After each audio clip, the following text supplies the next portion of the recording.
রাধে রাধে বন্ধুরা, শুভ দুপুর। আজকে আমি পাঠ করছি শ্রী শ্রী ঠাকুর রামকৃষ্ণদেবের উপদেশবাণী। অহংকার ভালো নয়, আমি করছি এটি অজ্ঞান থেকে আসে। ঈশ্বর করছে এটি হলো জ্ঞান। ঈশ্বর কর্তা আর সব হলো অকর্তা। জীব যখন বলে, হে ঈশ্বর, আমি কর্তা নই, তুমি কর্তা, আমি যন্ত্র, তুমি যন্ত্রী, জীবের সংসার যন্ত্রণা শেষ হয়। তখনই জীবের মুক্তি হয়, আর এই কর্মক্ষেত্রে আসতে হয় না। এই সংসারে থাকবে, কিন্তু পিঁপড়ের মতো থাকবে। এই সংসার নিত্য অনিত্য মিশিয়ে রয়েছে।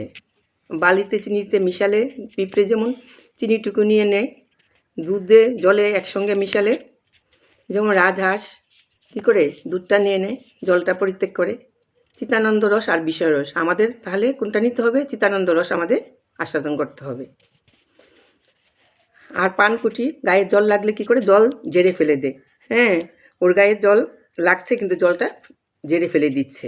আর পাকাল মাছের মতন, পাকাল মাছ কোথায় থাকে? কাদাতে থাকে, কিন্তু তার গায়ে একটুকু কাদা লাগে না, একদম তার গাটা একদম পরিষ্কার ঝকঝকে থাকে। আমাদেরও এইভাবেই সংসারে থাকতে হবে। আমরা মায়ায় যাতে আবদ্ধ না হই, এই সংসারে মায়ায় যাতে আবদ্ধ না হই। আমরা তো সংসার করেছি, আমাদের তো অনেক কর্তব্য দায়িত্ব আছে। আমাদের ছেলে মেয়ে, স্বামী, সংসার, শ্বশুর শাশুড়ি সবাইকে আমাদের দেখাশোনা করতে হবে, তাদের আদর যত্ন করতে হবে, সব কিছু ঠিক আছে। কিন্তু তার মধ্যেও আমরা যাতে ঠাকুরের নাম না বলি, ঠাকুরের নাম যাতে অবিরাম আমরা স্মরণ করতে পারি, ঠাকুরের নাম নিয়ে যেন আমরা যে কোনো কাজে যেন ঠাকুরের নাম নিয়ে আমরা যাতে করি, তাহলে আমাদের মঙ্গল হবে, ভালো হবে।